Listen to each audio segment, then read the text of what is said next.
육신을 따르는 자는 육신의 일을, 영을 따르는 자는 영의 일을 생각하나니 육신의 생각은 사망이요 영의 생각은 생명과 평안이니라. 아멘. 샬롬, 반갑습니다. 인도네시아 선교사 이창성입니다. 여러분들 많이 기도해 주시고 계속 응원해 주셔서 코로나 시기였지만 인도네시아에서 즐겁게 사역하다가 돌아와서 선교 보고를 드립니다. 인도네시아는 여러분들보다 더 힘든 상황과 또 큰 나라에 또 부족한 백신에 또 연약한 체력에 여러 가지로 어려움들을 겪었었지만 오히려 선교적인 측면에서 보면 굉장한 부흥이 일어난 2년의 시기였습니다. 그 시기 이야기를 오늘 함께 말씀과 함께 나눠보고자 합니다. 제가 준비해온 짧은 영상이 하나 있는데 먼저 보신 이후에 말씀을 생각해 보도록 하겠습니다. 할렐루야, 오랜만에 화면으로 인사드리게 됨을 감사합니다. 늘 한결같은 사랑과 그 기도로 선교지를 향하여 주시고 오늘도 기쁜 예배 가운데 하나님의 큰 은혜가 있기를 원합니다. 선교지 소식 보시면서 한결같이 기도하여 주시고 여러 가지 일들 가운데 하나님께서 한국과 또 인도네시아와 전 세계 곳곳에 함께 역사하실 줄을 믿습니다. 감사드립니다. 내 사랑이 내 백성을 포기 못하니 내 모든 것 내어주고 나 그들을 얻으리라. 여호와께 돌아가자. 자, 바로 시멘트 들어와서 카운트하고 있고 나무 작업 잘 진행되고 있습니다. 나무가 결이 아주 예쁜 가죽 나무로 돼서 일꾼들 잘 진행하고 있고 성단하고 이렇게 천장의 기둥도 이렇게 나무로 덮고 있습니다.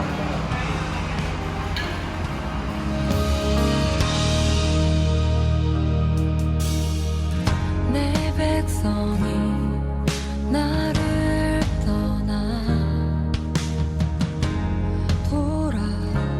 돌아섰지만 내 사랑이 내 백성을 포기 못하니 내 모든 것 내어주고 나 그들을 얻으리라. 여호와께 돌아가자. 우린 돌아서도 그는 변치 않네. 여호와께 돌아가자. 우린 넘어져도 그 사랑 영원하네. 사랑을 오래 참고 자신을 내어주네. 서로 사랑할 때 세상은 주보네. 사랑은 절대 지지 않네. 사랑을 오래 참고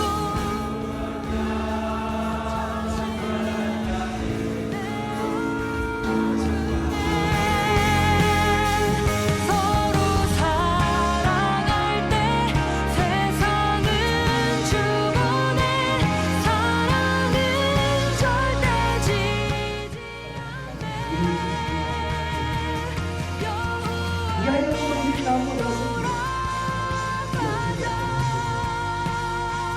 우린 돌아서도 그는 변치 않네. 여호와께 돌아가자.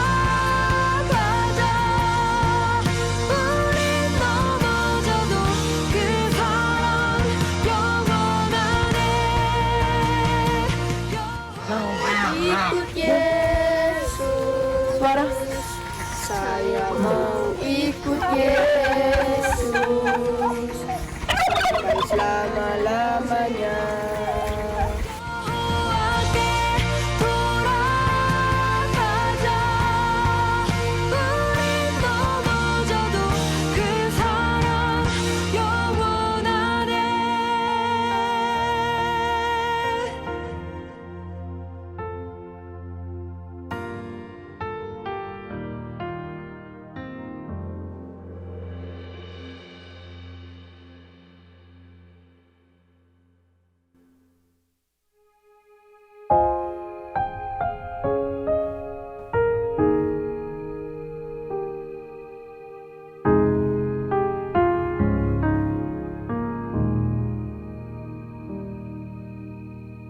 내 백성이 나를 떠나 돌아섰지만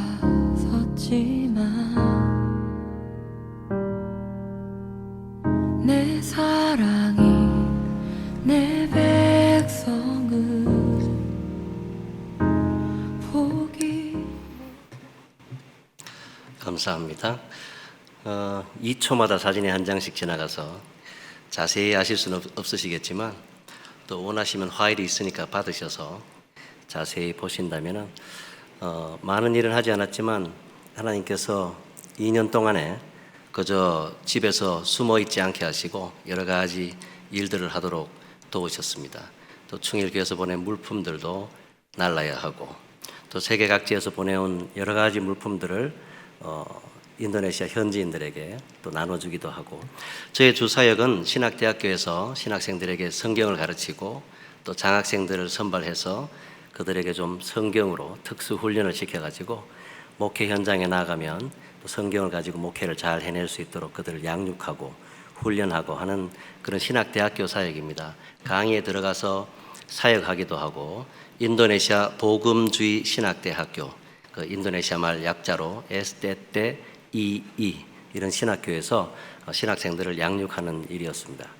코로나가 되고 나니까 학교 수업도 없어지고 여러 가지 움직이지 못하는 그런 상황이었지만 하나님께서 그때 교회를 세우도록 은혜를 베풀어 주셨습니다.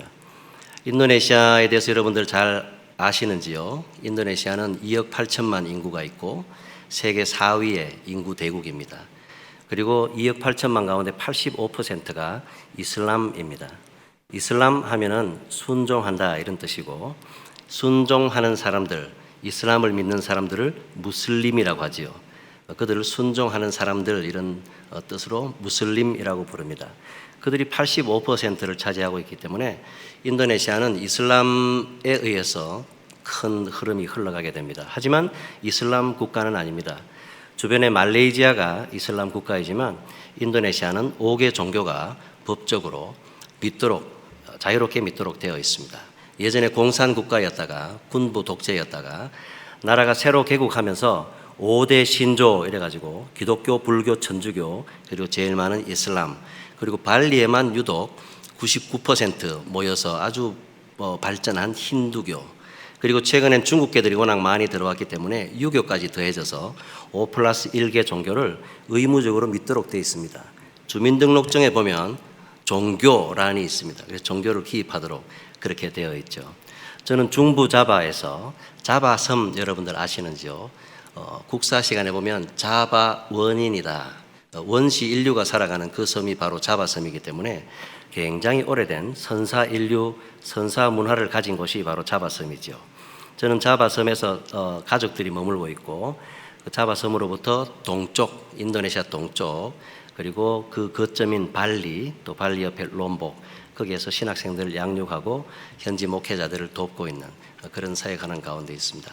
영상에는 예배당 건축하는 일들이 많이 나왔는데 두 곳은 한국의 교회가 후원하여 또 건축 중에 있고 한 곳은 우리 시니어 선교사님께서 저를 처음에 입국해서부터 잘 돌보아 주셨던 시니어 선교사님이 이제 은퇴 즈음하여 발리로 이렇게 임지를 옮겨 오셔가지고 발리에서 함께 동역하게 된 그루터기 하우스, 아까 베들레헴 빵집이라고 이렇게 표현해놨는데 사모님께서 좋은 이렇게 기능을 가지고 계셔서 현지 목회자 사모님들에게 빵 만드는 기능을 알려줘서 현지 교회가 자립할 수 있도록 돕는 그런 사역을 하려고 좋은 집을 준비하고 있습니다.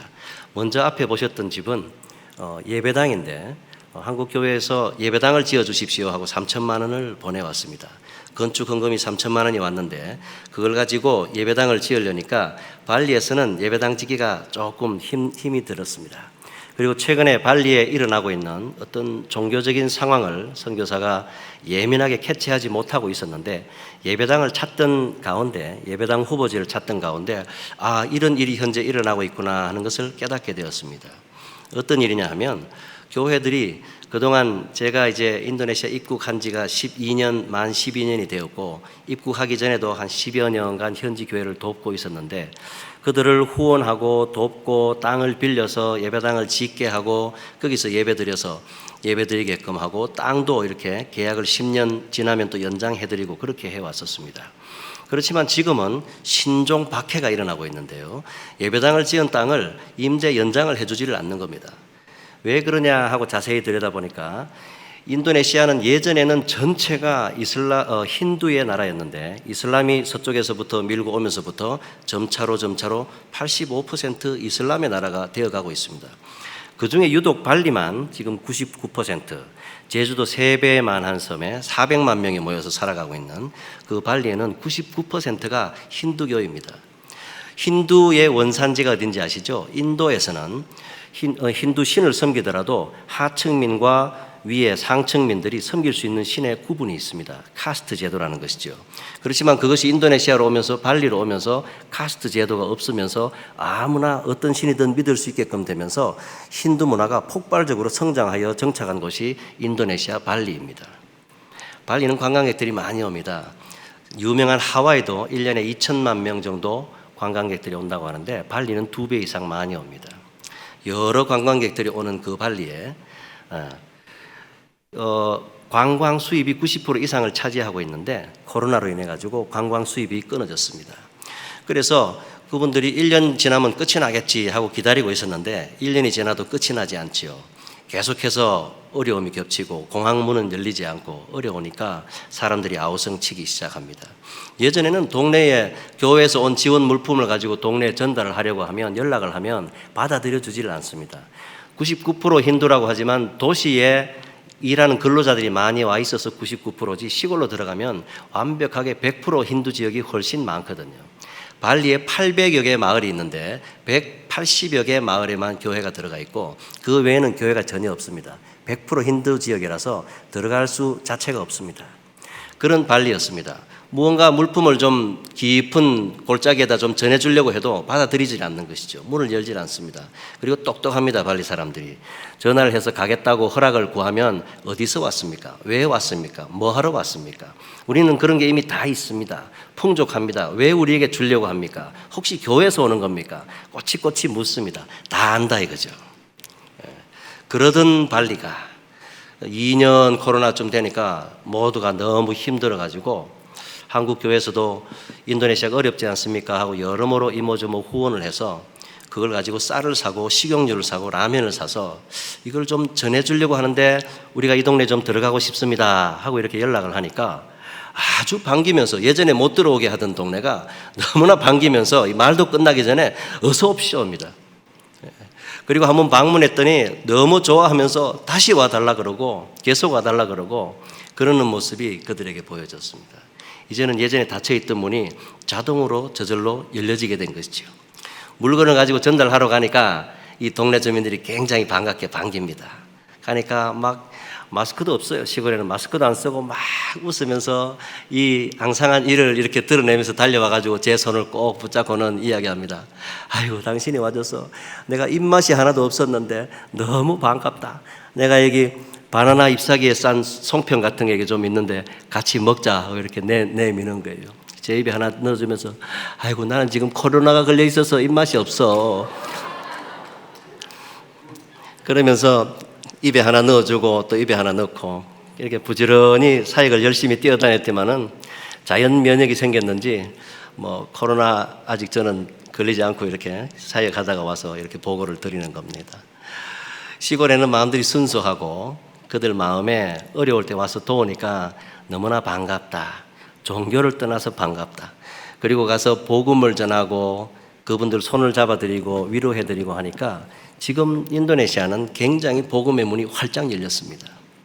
문화 자체가요, 어른들한테 팔꿈치나 주먹으로 인사할 수 있는 그런 문화가 아닙니다. 선사시대부터 문화가 흘러왔다 그랬잖아요. 손으로 밥을 먹지만 손으로 밥을 먹는 것도 이유가 다 있습니다. 손으로 밥 먹는 게 지저분하다고요? 아닙니다. 당신들은 그 숟가락 수백 명이 썼는 걸로 먹지 않습니까? 이건 내 전용 숟가락입니다. 그러면서 더 깨끗하다는 거예요. 그렇게 여러 가지 문화가 우리하고는 생각이 다르기도 하고 하지만 틀린 것은 아닌 그들만의 문화가 있는데 그들 문화에 점점점 하나님께서 역사하십니다. 네덜란드 화란 통치를 350년간 400년 가까이 또 일본에게 이렇게 400년 가까이 피정복자의 입장에서 인도네시아는 살아왔습니다. 그래서 복음이 그렇게 번성하고 발전하고 우리 한국의 초대교회처럼 막 성령 폭발 운동이 일어나고 했던 그런 흔적은 없습니다. 그저 정복자가 갖다 준 복음이니까 갖다 믿어 하는 그런 복음이니까 억지로 믿어왔기에 그저 평평하게 흘러왔지만 그들 가운데 하나님께서 일일이 역사하고 계시고 15,000개나 되는 섬 구석구석 하나님이 역사하고 계셨다는 것을 코로나 기간에 더 잘 알 수 있었습니다. 하나님이 우리도 힘든 일들을 2년간 겪었지요. 또 부모님, 가족, 일가, 친지를 먼저 떠나보내기도 하고 여러 가지 슬픈 상황 가운데 여러분들 처하시기도 하셨겠지만 그것이 모두 하나님의 뜻 가운데 있는 줄 우리 믿음이 고백하고 있는 줄 믿습니다. 힘든 일, 어려운 일 겪었을지라도 하나님께서는 참새 한 마리도 그저 땅에 떨어지게 하지 않으신다 하셨습니다. 모든 것이 하나님의 계획 안에 있어서 우리를 더욱 단련하고 우리의 믿음이 신앙이 더욱더 견고해지게 하시려고 그렇게 하시는 것인 줄 반드시 믿습니다. 그렇기 때문에 우리가 낙심하지 않고 상가에 가더라도 오히려 천국 잔치, 환송 잔치가 열리는 것이지 슬퍼 통곡하고 애곡하는 것은 그저 잠시 헤어짐의 아쉬움이라고 할까요? 제가 선교지에 가서 멀어지나 천국에 가서 멀어지나 여러분에게는 똑같을 것입니다. 우리의 믿음이 그렇습니다. 어디에 가나 어떻게 헤어지나 하나님이 우리와 함께 하시기 때문에 여호와 삼마 하나님이 거기도 계시고 여기도 계시고 우리 부모님은 먼저 가셨지만 거기도 계시고 여기도 계시고 함께 하고 계시기 때문에 우리 마음에 늘 기쁨이 있고 감사가 있습니다. 하나님의 은혜 가운데 그렇게 은혜롭게 걸어온 인도네시아 선교 일지였습니다. 예배당을 건축하려고 하는데 땅을 구할 수가 없었어요. 그런데 아까 그 건물 맨 먼저 나온 사진 건물 1층에서는 한국 식당이 있었는데 그 식당에 발리 한인교회 집사님이 운영하고 계셨는데 집사님 교회 예배당 땅 구하기가 너무 힘들어요. 그랬더니만은 이 건물이 이렇게 많이 비어 있는데 집주인과 한번 이야기를 해보시죠 하고 연락처를 주는 겁니다. 그래서 저녁을 먹다가 밤 9시는 돼가지고 전화를 했는데 이 주인이 또 오라는 겁니다. 코로나 시국이고 잘 이렇게 사람들을 집에 들이지도 않는데 오라 그래가지고 집에 가서 이야기를 하는 과정에 이분이 교회 장로님이란 걸 알았습니다. 그 식당 하고 있는 집사님도 장로님이란 걸 모르시고 계셨던 것 같아요. 근데 이야기해 보니까 교회 장로님이세요. 그래서 장로님은 하나님께 받은 이 여러 가지 물질적인 복이 굉장히 큰데 어떻게 이 건물들 이렇게 버려두고 계십니까? 내가 지금 예배당을 지으려고 하다가 장소를 찾을 수가 없어서 이 장소를 보니까 하나님이 아주 사인을 주시는 것 같습니다. 어떻습니까? 이 장소를 한번 예배당으로 하나님께 드려보시지 않겠습니까? 제가 세를 내라면 내고 지금 한국에서 온 3천만 원이 있습니다. 그러니까 장로님이 큰아들을 불러놓더니 네 뜻은 어떠하냐? 그러니까 큰아들이 아버지 지금 우리가 이렇게 버려진 건물이 12개나 있습니다.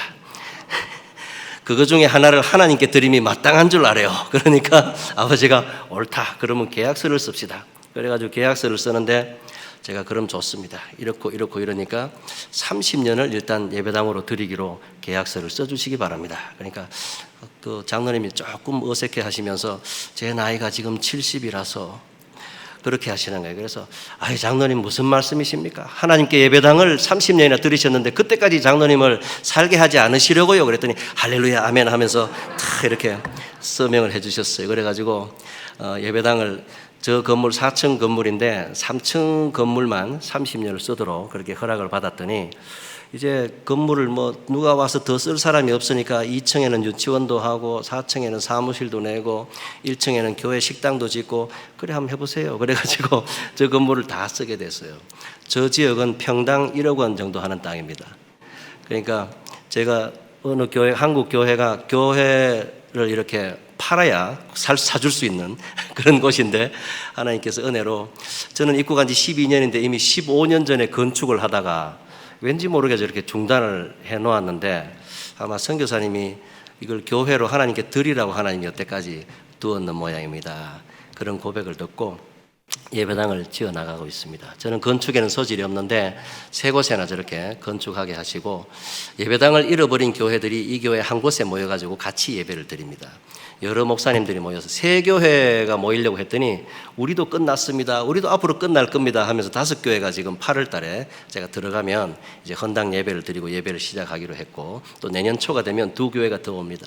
그런 목사님들이 모이셔가지고 기도하고 제비를 뽑아가지고 우리는 아침 8시, 우리는 오후 4시 이렇게 석 달마다 한 번씩 제비를 뽑기로 했습니다. 뽑고 한 달에 한 번은 연합 예배로 다 모이면은 600명에서 더 많이 모일 수가 있는데 그런 인원들이 저희 90평 되는 예배당에 모여가지고 함께 예배를 드리고 또 헌금을 하면 또 건물을 위해서 사용하게 되고 이런 식으로 이렇게 하나님께서 일을 만들어 주셨습니다. 그래서 얼마나 은혜스러운지 저는 1년 동안 집에도 안 들어가고 건축 현장에서 열심히 건축을 돕다 보니까 아까 이 보고 영상은 작년 연말에 제가 목사님께 보내드린 영상인데 약간 편집을 더 해가지고 이렇게 보여드렸습니다. 2년 한 2달이면 사실 짓겠는데 2년이 걸리더라고요. 인도네시아 사람들이 느리고 또 이렇게 천천히 그렇게 하는 습관이 있어서 그렇습니다. 인도네시아 사람들이 느리고 게으르다 이렇게 생각하기 쉬운데 가서 보니까 게으른 게 아니더라고요. 왜냐하면 하루 벌어서 하루 먹고 사시는 분인데 우리가 좀 열심히 해주세요, 많이 해주세요 그래가지고 열심히 막 일을 하면 그날 몸살이 나잖아요. 다음날 병원 갈 병원비가 없어가지고 그 다음날은 무덤으로 갈 수도 있기 때문에 그래서 체력을 아끼고 평생 쓸 체력을 천천히 나누어서 쓰느라고 그분들이 천천히 가시더라고요. 주의 종들도 그렇습니다. 저도 번아웃이라는 것을 경험했는데 6년 되니까 그런 것이 오더라고요. 총회 선교사는 5년간 사역하고 6년 차에 한 해 쉬도록 되어 있는데 또 현지 상황은 그러지 못하니까 쉬지 않고 열심히 달렸더니만은 기계도 쉬어줘야 하는데 몸이 못 쉬니까 정신이 쉴 틈이 없어가지고 정신없어서 몸이 정신을 못 차리는 그런 일들을 겪기도 했습니다. 그렇지만 한국에서 부지런히 기도하여 주시고 계속 함께 해주시는 일들이 있기 때문에 쉴 틈이 없었죠. 잠시 겪고는 이겨내어서 또 잘 달려왔습니다.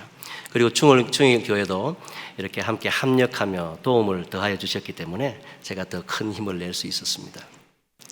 이렇게 우리는 하나님 허락하신 코로나 시기에 점점 조금씩 더 하나님 주시는 은혜를 더하여 살고 있었습니다. 우리에게 여러 가지 주신 일들을 겪기 어려웠을 수도 있지만은 이겨내게 하셨지요. 그래서 모두 이 자리에 앉아 계신 것입니다. 우리가 방송을 듣기도 하고 인도네시아는 아까 영상 보셨지만 예배가 100% 회복되었다고 해도 과언이 아닐 정도로 오히려 참았던 사람들이 또 이웃까지 더 전도해서 예배의 장소가 더 가득해지는 그런 은혜가 있습니다. 여러분들도 여러 가지 시간으로 인해서 인터넷으로 예배 드리는 것은 굉장히 잘하시는 일입니다.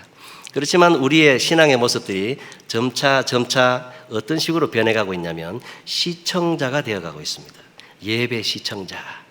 그렇기 때문에 예배 장소에 나와서 예배자로서 하나님 앞에 드리고 나의 마음을 열어서 하나님 앞에 보여드리고 다시 재정비하고 청소해서 그런 예배의 효과가 지금은 처음엔 그렇게 했죠. 유튜브 드릴 때도 넥타이 메고 유튜브 드리다가 지금은 이제 파자마 그리고 인도네시아도 그랬어요. 사리마다 이렇게 변해갑니다.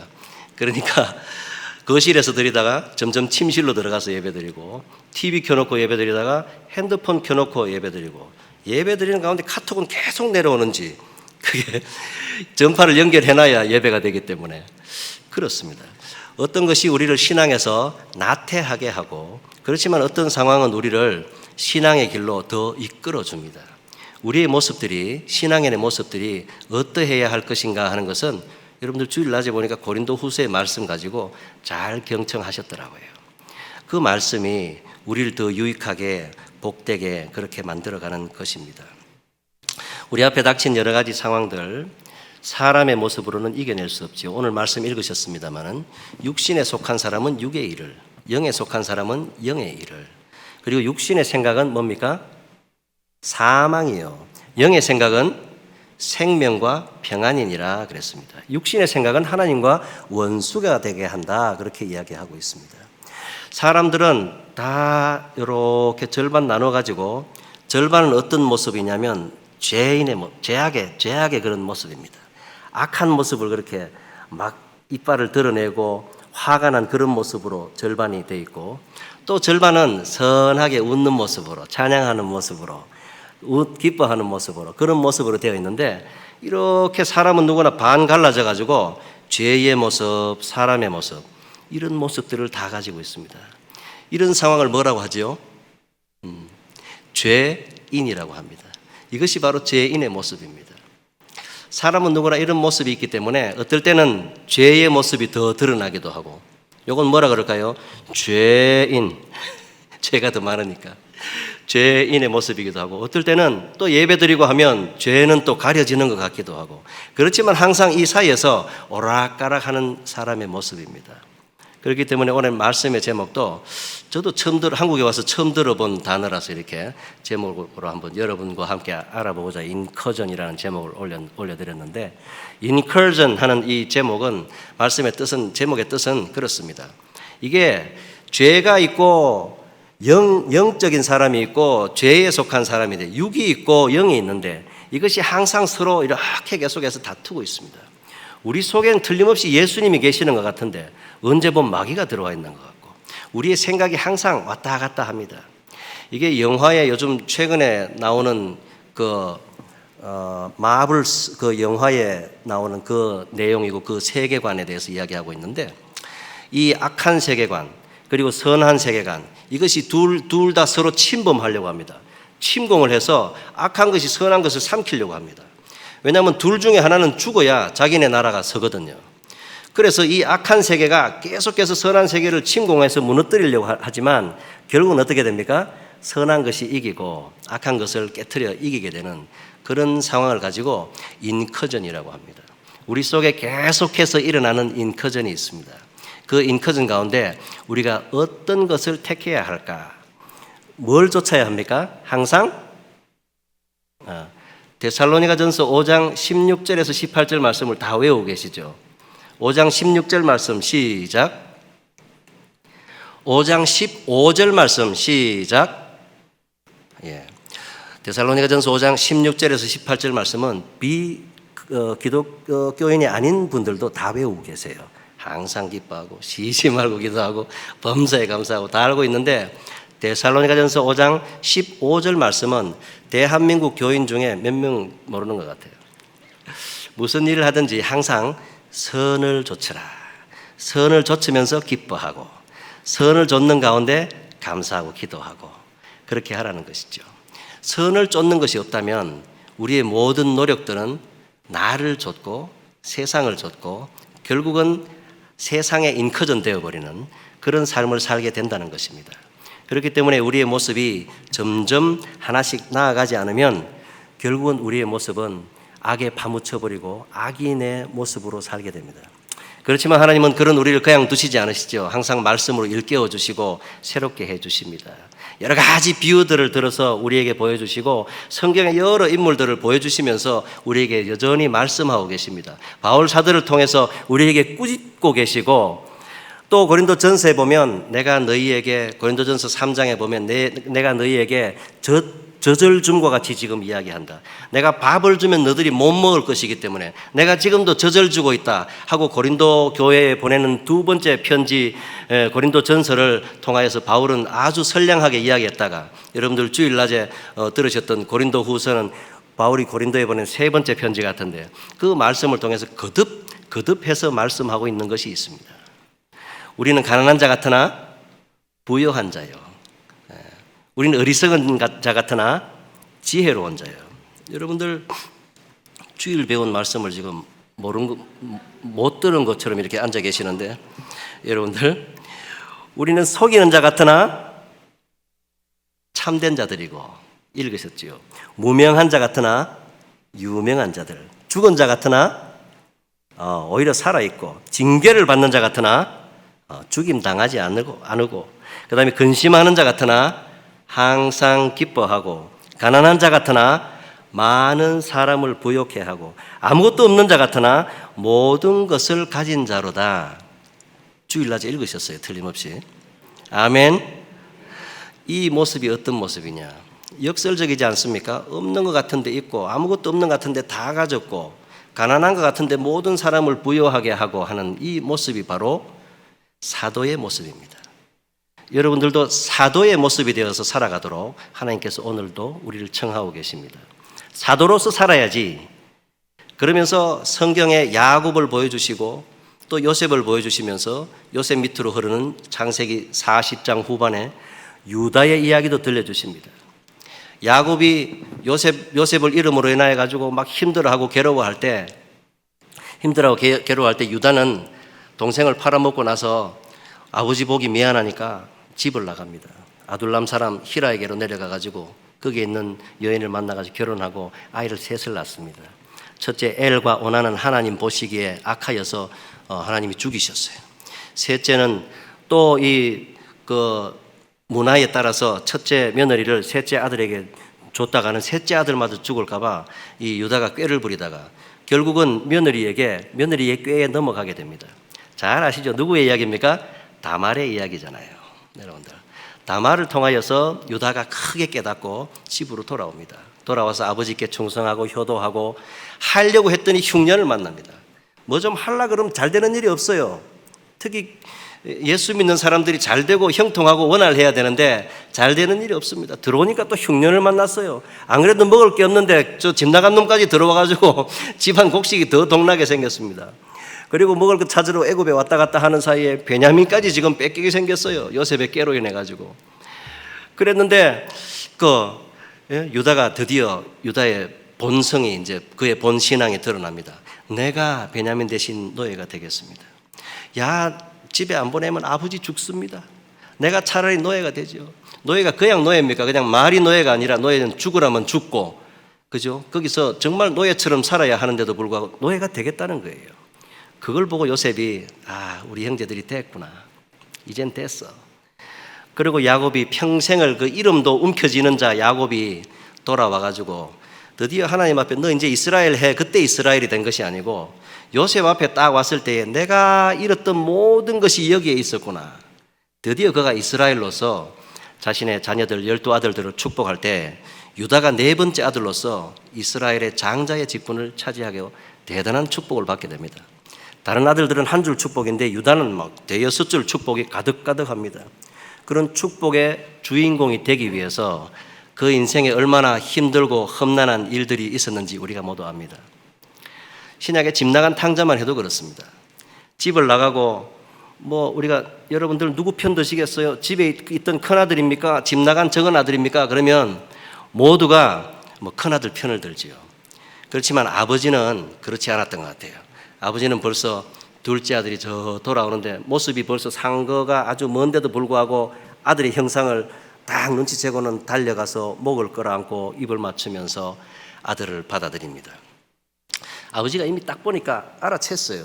저게 아들의 모습이 아닌데 옛날에 거만하고 이웃을 사랑하지 않고 이게 국을 오고 동양 온 사람들을 내어 쫓고 하던 그런 사람이었고 맛있는 음식이 있으면 내버리던 그런 아들이 어떻게 됐습니까? 나가더니 돼지 사료를 먹으려고 해도 없으니까 돼지 사료, 그리고 먹으려고 없으니까 동냥하고, 그러면서 그의 신앙의 인격이 점점 나아져서 차라리 내가 아버지 집에 가서 노예로 살지, 종으로 살지 하면서 아버지 집으로 돌아오니까 아버지는 저 멀리 걸어오는 아들의 모습만 보고도 무릎을 탁 쳤습니다.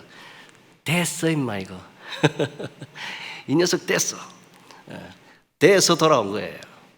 그러니까 그 뒷이야기를 우리가 성경에 안 적어놨으니까 모르지만 여러분들 상상 한번 안 해보셨습니까?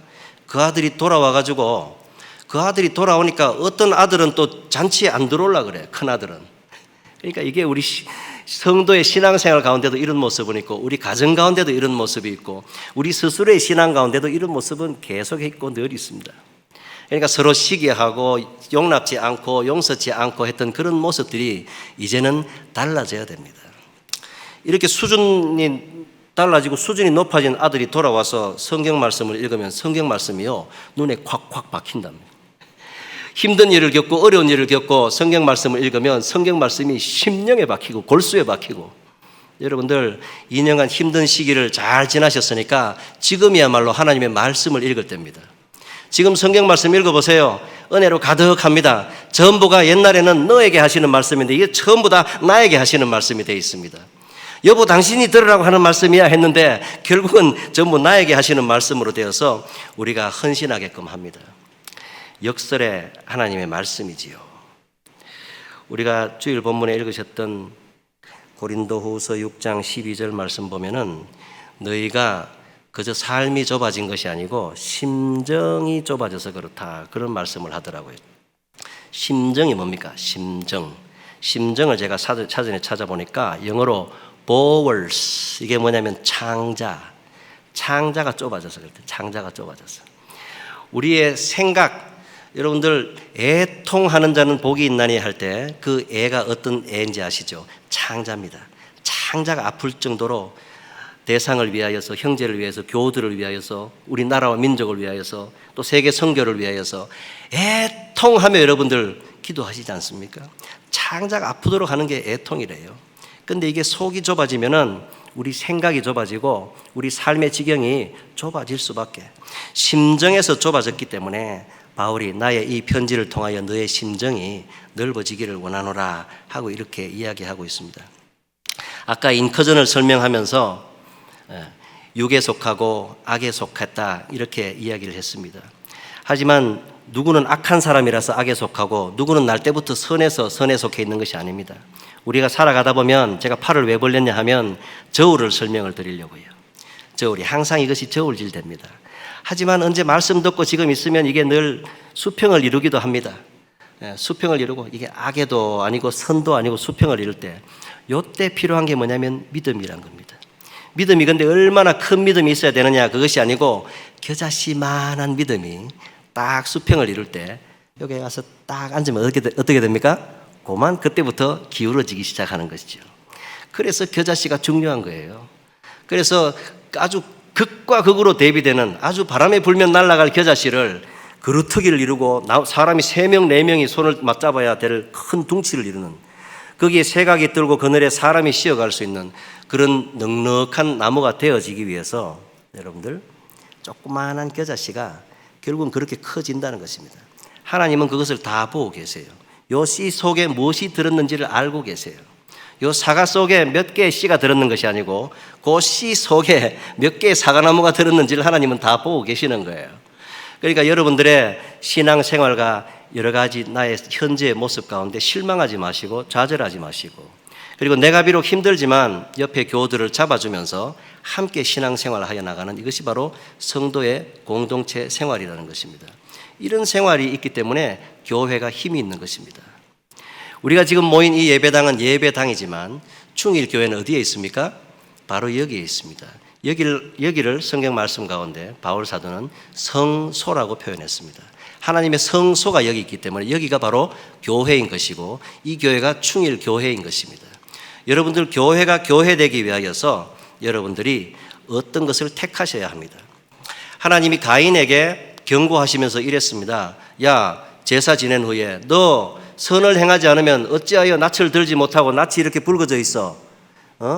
네가 죄를 다스리지 못하면 죄가 네 문 앞에 엎드리는 거야. 너는 죄를 다스려야 해 하고 하나님이 가인에게 정확하게 말씀해 주셨습니다. 그리고 창세기 4장의 그 다음 절을 보면 가인이 덜에 나가서 가만히 생각해 보니까 화가 나니까 돌로 아벨을 쳐서 죽여버렸거든요.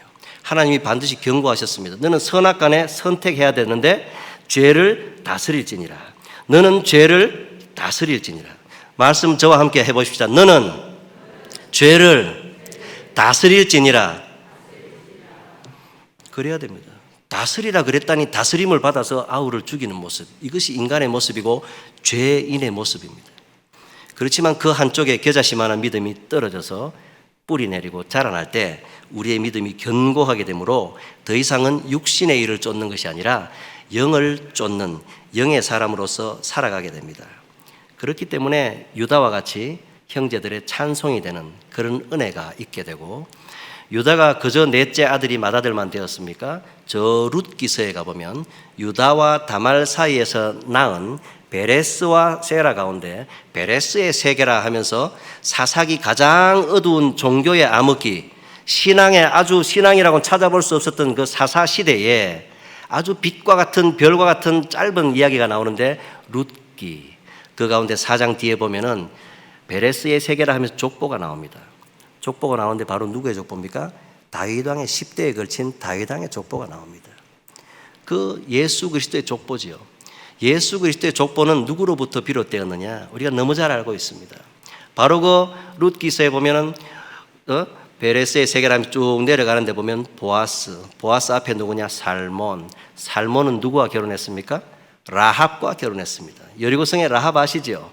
예, 뭐 기생, 예수 믿지 않는 사람들이 성경을 보면 성경의 족보 이거 완전 콩 막 이렇게 나옵니다. 그런데 보면 그것은 바로 우리 예수 믿는 우리들이 보면 그것은 바로 은혜의 족보이요, 은혜의 흐름이라는 것이죠.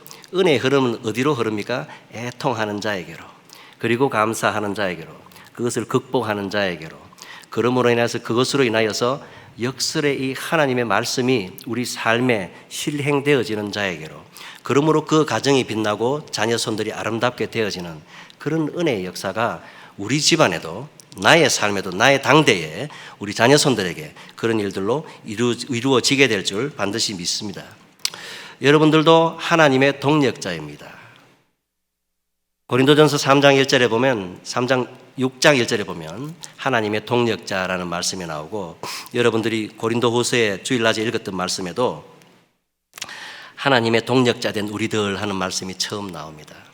우리가 하나님과 함께 일하고 동력자 된 우리들로서 이 어려운 여러 가지 상황과 시대에도 불구하고 육신을 따르지 않고 영의 생각을 통하여 생명과 평안이 가득한 그런 삶을 이웃에게 보여줌으로 말미암아 이웃들이 우리의 빛된 모습을 보고 하나님께 영광을 돌림으로 많은 영혼이, 구름과 같은 영혼이, 이 충주 지역의 여러 영혼들이 주님께로 돌아오는 그런 은혜의 복된 일들이 우리 충일교회 통하여서, 여러분들 통하여서 되어질 줄을 믿습니다.